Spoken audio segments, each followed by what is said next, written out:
was kind of concerned because I had done everything right and I thought I was healed. Like I wasn't in any pain anymore. So I was just like, what happened? Hi everyone.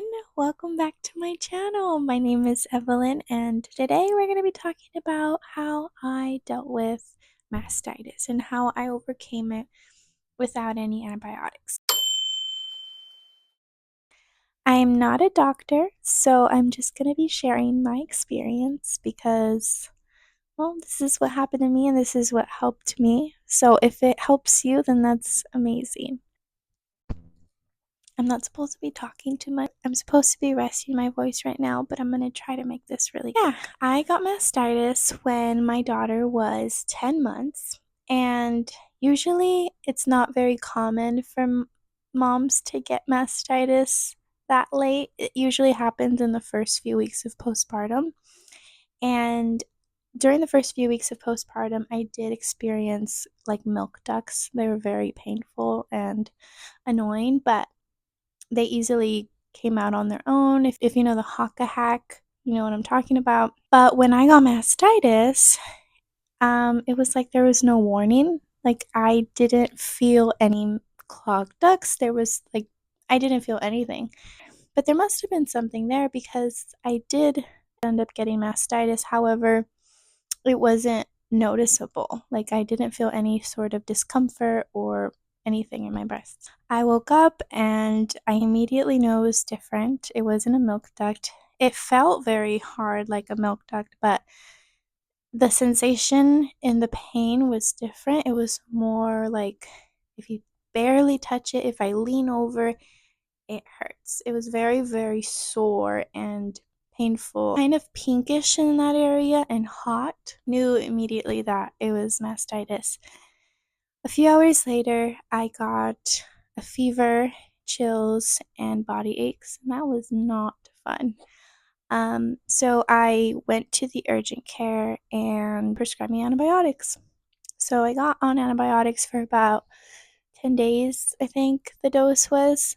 And about day 12, I accumulated mastitis again. Mind you, I've never been one to have a lot of milk. I've only had enough for my child. First few weeks of postpartum when I first started pumping, I I pumped for the first month and I think the most I've ever pumped was like 5 ounces.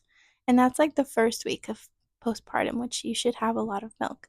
After that, I just started kind of like my average was like 2 ounces on each breast, like 2 ounces on one ounce on the other. And that's why I also really hated pumping because it was never enough for my daughter. But anyway, that's a story for another time, my breastfeeding journey. I love it, but it was a journey. So I was kind of concerned because I had done everything right and I thought I was healed. Like I wasn't in any pain anymore. So I was just like, what happened? The doctor from the urgent care didn't really know why I got mastitis in the first place, but I kind of had to figure out why, and I thought I had found the solution. I figured out the reason why I probably developed mastitis was because my daughter was eating 3 solid meals a day and it was interfering with our breast milk feedings. So I would breastfeed her and she wouldn't eat enough. So I was like, oh yeah, her feeding time is shortened after that. I don't know why I didn't think about solid meals. I started breastfeeding her first and then I would feed her her solid meals. During my first dose of antibiotics, I figured that out and I thought I had fixed the problem. So then I immediately went to the doctor and they prescribed me a different type of antibiotics. And this time I thought for sure I was gonna heal. I thought I had figured out the problem, but I guess that wasn't enough. So I spoke with a lactation consultant and she told me that first of all, the first round of antibiotics, that type probably just didn't work for the infection that I had. The second one was supposed to work. She gave me some tips on what I should do on top of the antibiotics. So she advised me to do some breast massages and then hand express the rest of the milk after my daughter fed. I squirted it in a haka, and it wasn't a lot, but it was like, I guess a little bit was causing me to have mastitis. So that did seem to help because although my daughter was 10 months, she wasn't like feeding as, she wasn't as hungry as she used to be, especially with all the like solid meals. And then on top of that, she also advised me to take some supplements called sunflower lecithin. And I'll put a picture up here. I still have them in my cabinet. This sunflower lecithin I will come back to. I had ordered the sunflower lecithin, and it wasn't like until like the last day of my antibiotics that I took it. And I had just taken it that one time, and I was supposed to take 3 pills, but I just took one because I don't know. I wasn't thinking. Then the same thing happened. 2 days after my dose of antibiotics, after I had finished my dose of antibiotics, I got mastitis again, but this time it was in a different breast. And I was just like, what? So I went to my OB this time, and they told me that the infection probably transferred to the other breast, but they didn't know why either. They didn't know why. I asked 3 doctors why this happened, and no one could give me an explanation. I found it very odd because I didn't ever feel a clogged duct. And I know what those feel like, and I know even if they're not painful, I know what they feel like on my breast. So I was just like, this is so weird. It's like from 0 to 100. And the worst part of mastitis is the fever. It's like you have the flu, but you don't have the flu. You just have the symptoms. I was telling my OB that I was very confident in this supplement, that I should just try it first, try that and do the massages and all the tips that I was given, and then see if I need the antibiotic. So OB told me that I should just give it a try. And if it doesn't work, they did prescribe me a stronger dose of antibiotics. And I honestly, like, I didn't want to take antibiotics in the first place. I know they were safe for breastfeeding and whatnot, but I just didn't like the idea of taking antibiotics constantly, like back to back to back, and just like, what are the side effects to this? And I knew it was going to be bad for my gut. I knew there was another way. So this is exactly what I did. I followed the advice that my lactation consultant. I massaged. My hand expressed the milk after I fed my baby. On top of that, when I did feel like I developed some sort of milk duct during mastitis, or it was just very swollen and hard, I made sure to feed my daughter, had her lying down on the bed, and then I was like over her so that gravity would pull down and release the milk duct, if that makes sense. I'll have like an image somewhere up here so you can get a better idea. But yeah, that's amazing, right? It's amazing that babies can eat lying on their back when they're breastfeeding. I always thought that was like amazing, like wow, like I can't even do that. It's not safe for me. But anyways, it's safe for baby and it helps mama. So if you ever have a milk duct, that is your position to breastfeed. Another thing I did was, here's the sunflower lecithin. I took about 3 of these throughout the day, and what this is supposed to do, it's supposed to it's like an emulsifier. It's supposed to break down the fat and the milk duct so that it can like go your breast and be released. And it also is supposed to alleviate mastitis. It's a hero. I love this. I love it. I love it. I love it. I love it. It saved my life. This is what I did to manage the pain when I did have like flu symptoms the first 2 times. Whenever I felt like achy, that was probably the worst. I was trying to rest, but I couldn't rest because my body was so achy. I had a fever, chills. It was so my lifesaver for that was a warm or a hot bath with Epsom salt. And that honestly made me feel 10 times better after. Like my body aches were probably 85 to 90% gone. Don't just take 1 bath. You can take 2 baths a day, and I promise you that will help.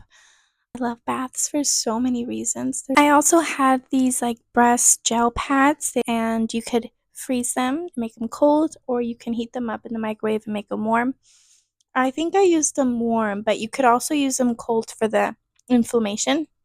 Helped. I did that before breastfeeding, or if I did decide to pump.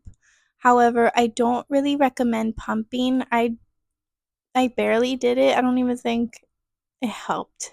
But hand expressing was better. The reason I wouldn't advise pumping is because if you do pump and you over pump, you're actually stimulating your breast to create more milk, and that's not what we want. So I got mastitis 3 times, but you guys, it doesn't end there. I want to say when my daughter was a year and a half, I developed mastitis again.